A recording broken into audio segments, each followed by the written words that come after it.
A매치를 치르고 파리 생제르맹으로 복귀한 이강인이 마르세유전에서 교체로 나서 무난한 활약을 펼쳤습니다.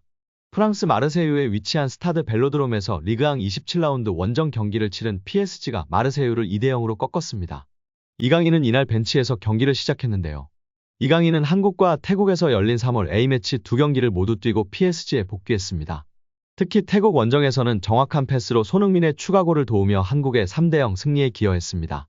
PSG는 전반 36분 수비수 루이스 베랄두가 피에르 에메릭 오바메양의 역습 찬스를 저지해 퇴장을 당하면서 수적 열세에 놓였습니다.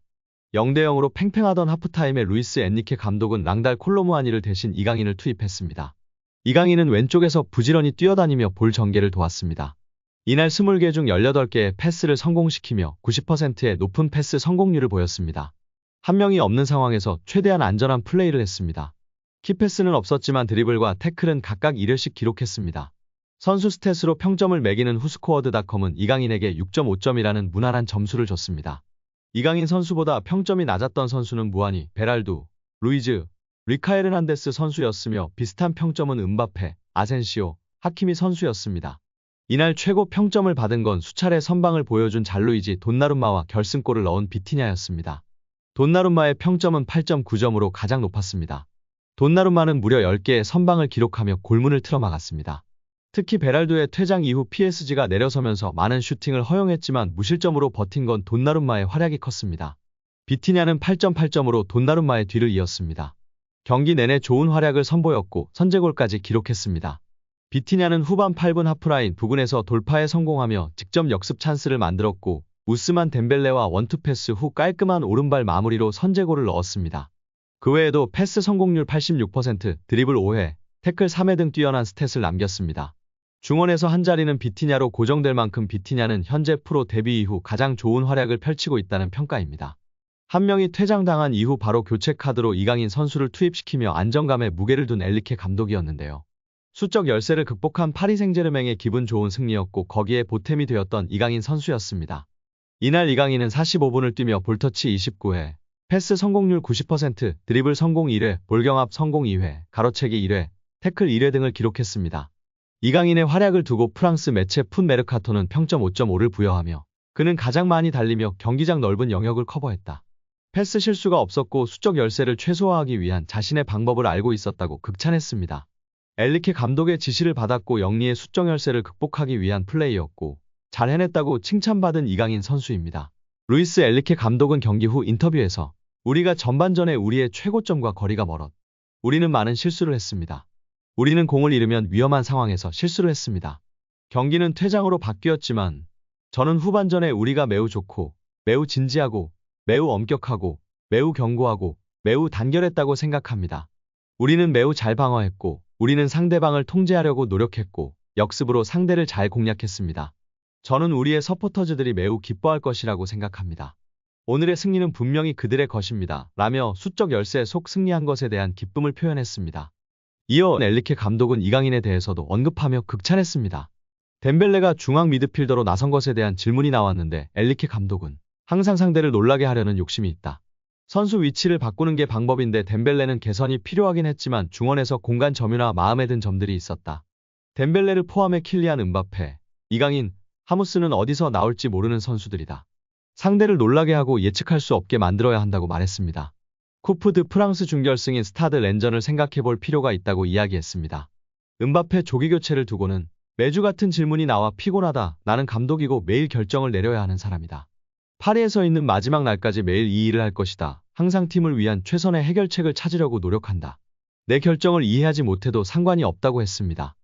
엔리케 감독은 두 골에 모두 관여한 것이 교체 투입된 선수들이었고 교체 투입되었던 선수들이 제 역할을 잘 해줬다며 칭찬했습니다.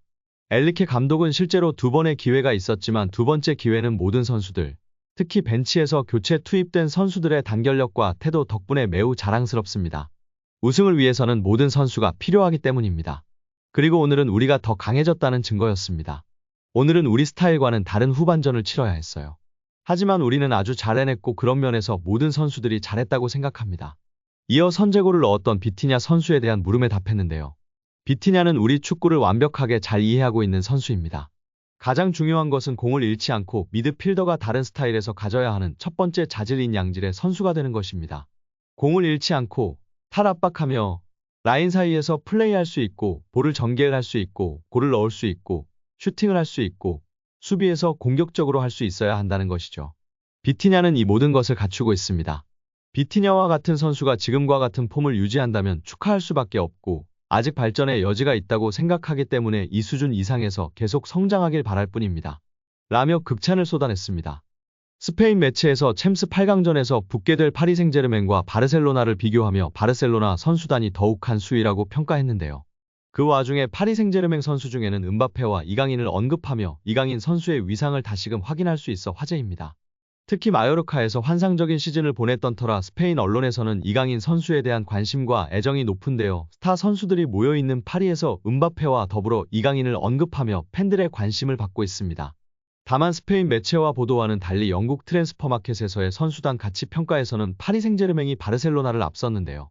그 소식은 잠시 후에 알아보도록 하겠습니다. 킬리안 은바페와 이강인을 언급했지만 FC 바르셀로나가 한 수 위라고 평가했습니다. 프랑스 매체 PSG 토크는 스페인 축구 전문가는 바르셀로나의 스쿼드가 파리 생제르맹보다 뛰어나다고 주장했다라고 전했습니다.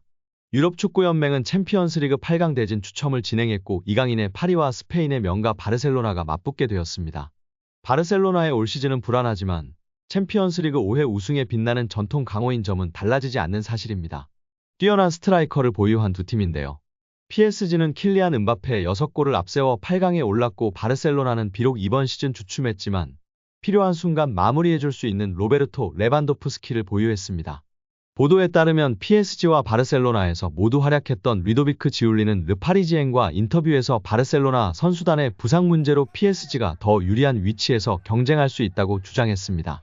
이에 스페인 엘 치링기토의 호세 알바레스 호야 기자는 바르셀로나의 선수단이 더 좋다고 반박했습니다.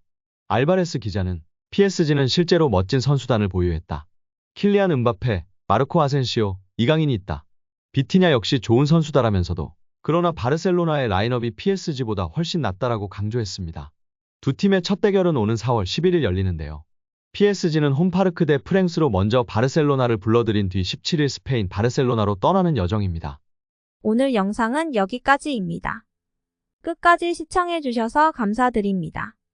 혹시 구독과 좋아요 잊지 않으셨죠? 다시 한번 시청해주셔서 감사드리며 다음에도 더 좋은 영상으로 보답하겠습니다. 감사합니다.